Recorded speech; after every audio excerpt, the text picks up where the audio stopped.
Hello, Raleigh Park students and staff, and welcome to today's Rptv. My name is Banyan. And my name is Elizabeth, and we are both from Mrs. Corson's 5th grade class. Today is March 22nd, and it is National Goof Off Day, so that means when you get home today, goof off. On this day in history, the Stamp Act also happened on March 22nd, 1765. The Stamp Act was an important event in history that led to the Revolutionary War, and then the forming of the United States of America. On this episode, we will learn about OBOB, Kids Heart Challenge, Read Across America, the 5th grade music program, and Future Ready Night 2.0. If you haven't heard of OBOB before, it stands for Oregon Battle of the Books, and you can participate in it when you are in 3rd, 4th, and 5th grade. There are 16 books that your team reads, and then you test your knowledge by battling with other teams. Let's learn more about it. Take it away, Amara.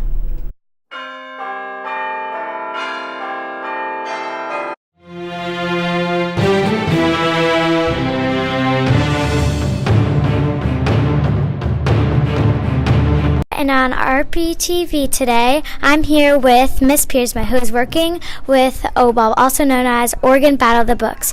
What is your job with OBOB? Well, Miss Paz and I have organized OBOB this year so that all of the 3rd, 4th, and 5th graders could participate. So we asked them questions just like they would at the regionals or the state OBOB tournament. What are the stages you have to go through in order to win? So before break, we had 3rd, 4th, and 5th graders come up with teams of 4 or 5 students, and they all read the same 16 books. They usually split them up so that they each only had to read 4 books, but then last week we held the battles where students got asked questions, and depending on how many points for each question determined who would win. So the person with the most points won. How does the battle work? So, Ms. Paz or I ask questions, like content questions, like specific things that happened in the books, or in which book questions, which are questions where I say something that has happened, and then the students have to tell me a book, an author, to get the points. And for each question, the students can get up to 5 points. Okay. And my last question is, how long have you been working on OBOB? I've done it a number of years ago when the school didn't have anyone helping, so 3rd grade we did it on our own. But for the past 2 years, Miss Paz and I have held the OBOB tournaments. Last year we were able to do it all in one day, but this year we did it over 2 days because we had so many teams sign up. And now let's take a look of next year's books. You can start reading if you are grades 3, 4, or 5 next year. This is Amara signing off with Miss Piersma talking about OBOB.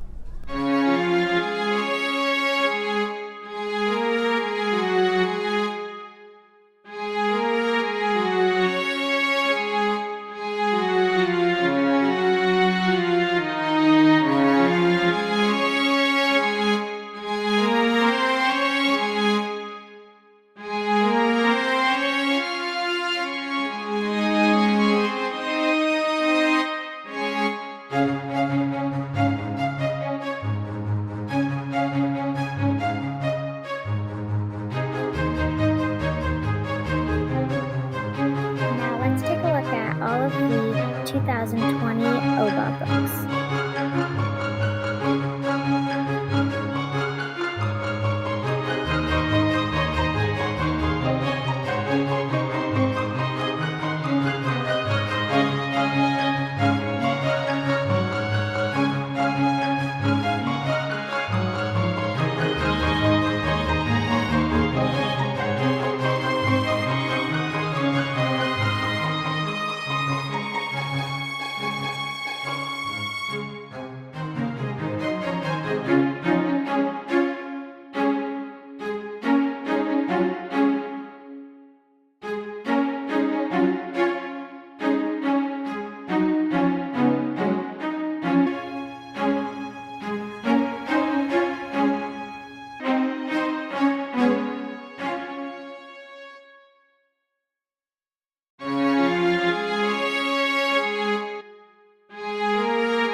here with Elizabeth, Scarlett, Isabella M, and Isabella B, who are the winning team out of our school for OBOB.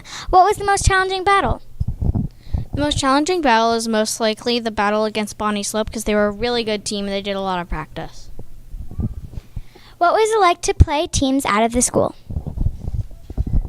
It was challenging because we didn't know anybody, but it was also exciting because there were a bunch of new people. And what were the steps you had to go through in order to get in your winning position? We had to go through lots of practice at home and at school, and yeah. This is Amar signing off, talking with Elizabeth, Scarlett, Isabella M, and Isabella B. Now let's go learn about what happened in the Kids Heart Challenge with Nadia. When you were in kindergarten, first, second, or third grade, you get to do lots of fun jump rope stations in the gym. When you're in fifth and fourth grade, you get to do a huge performance that you designed. The fifth and fourth graders did theirs a few weeks ago, showing off their jump rope tricks and skills. On performance night, we had something very exciting happen. One kid accidentally triggered the fire alarm when his jump rope hit the panel.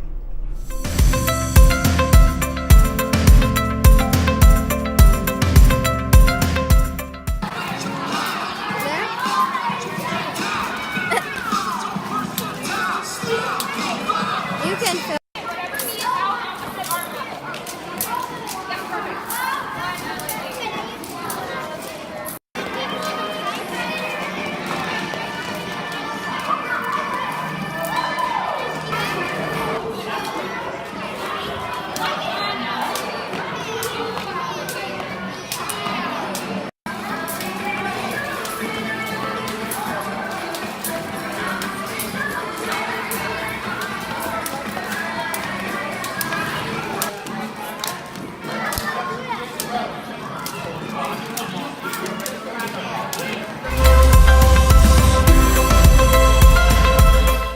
Hello, this is Nadia reporting from outside of the gym. Today in Rptv, we'll be interviewing Mrs. Wilson about Kids Heart Challenge. How would you briefly describe the day? I would say that the day had lots of smiles and sweaty students, making their hearts healthy. With the kindergartners through the third grade, they were involved in a bunch of stations with a lot of parent volunteers, and then the fourth and fifth graders got to do their daytime dress rehearsal for all of their amazing routines that they got to make up. Do you think that everyone had fun and got lots of exercise? I think so. Yeah, I think so. And it didn't hurt to have the healthy snack afterwards. How much money was raised by our students, and do you think we raised enough money to make a difference? Wow, good question. So far we've raised $4,000, which is really amazing.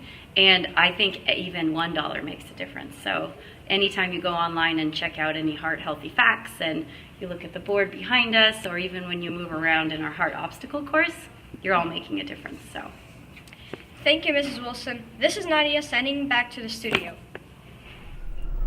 The Kids Heart Challenge was really great. I liked it. If you didn't do anything for it, there's always next year. Remember, even if it isn't the Kids Heart Challenge, move more to keep your heart rate healthy and do at least 60 minutes of physical activity every day. Say no to sneaky sodium in foods like pizza, burritos, canned foods, and cold cuts. Make your plate colorful with fruits and veggies. And jump rope.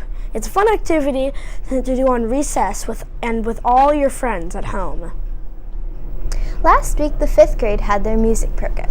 One of the things that is special about the music program in 5th grade is that you get to do the Morris stick dance. It is about waking up the earth for spring. Now let's go behind the scenes with a video recap by Kevin, Alejandro, and Amira.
Hello, my name is Amir, and today we are going to be interviewing Miss Potter.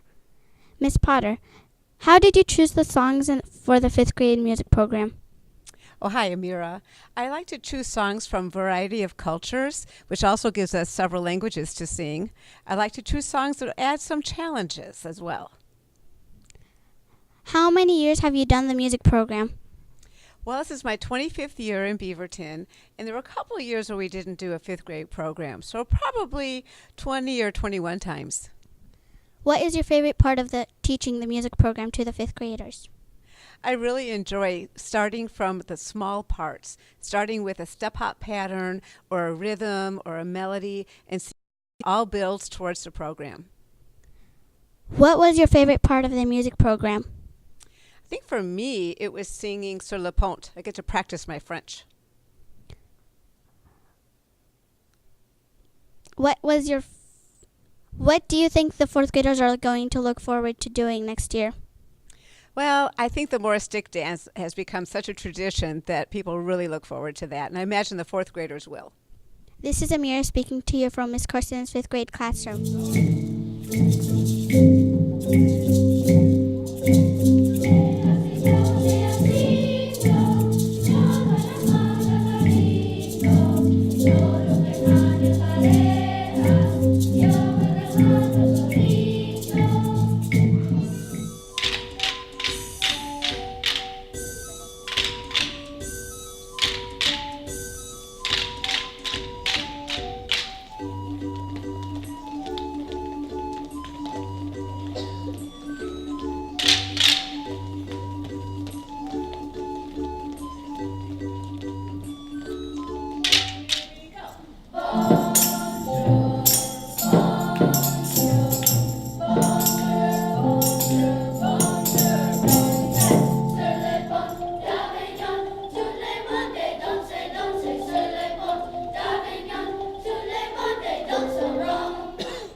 Thanks, Miss Potter, for all of your hard work putting this program together for us. It was a lot of fun to do, and my favorite part was the Morris Stick Dance. Do you like to read? I do. Read Across America is a day to celebrate reading. What's your favorite Dr. Seuss book?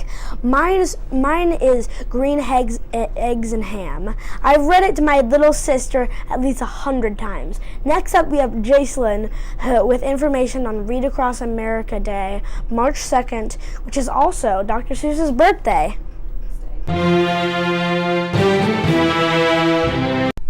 Hi, I'm Jacelyn, and today for Rptv, I'll be asking Mrs. Kimper some questions about Read Across America. Why is Read Across America important? Read Across America is important because it's important for children to read, and reading is fun. Do you know who started Read Across America?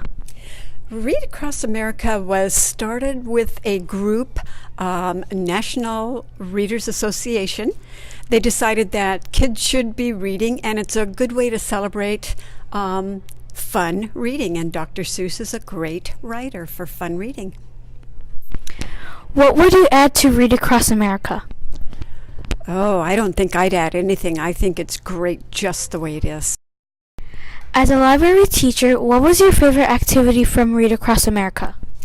Well, the activity that I liked the most was when the students had their pictures taken with Horton Hears a Who, which is also my favorite book.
This is Jacelyn signing off with Mrs. Kimber from the library. Dr. Seuss books are always fun to read or have read to you over and over. Our library has about 20 different ones, so check them out. Make sure every day to exercise your brain and read every day.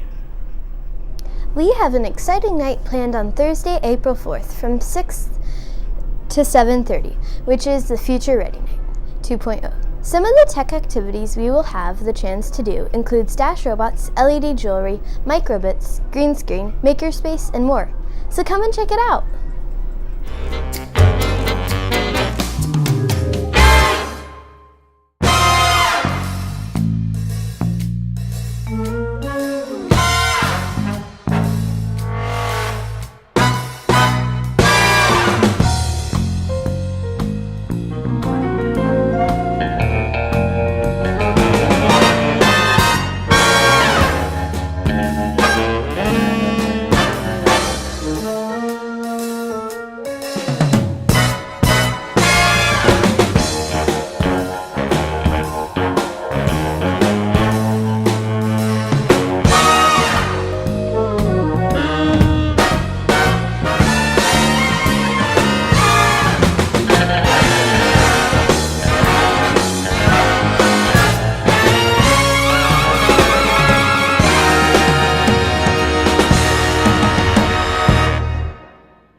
So talk to your parents and come to the Future Ready Night on Thursday, April 4th from 6 to 7:30, where you will learn about fun tech at Raleigh Park.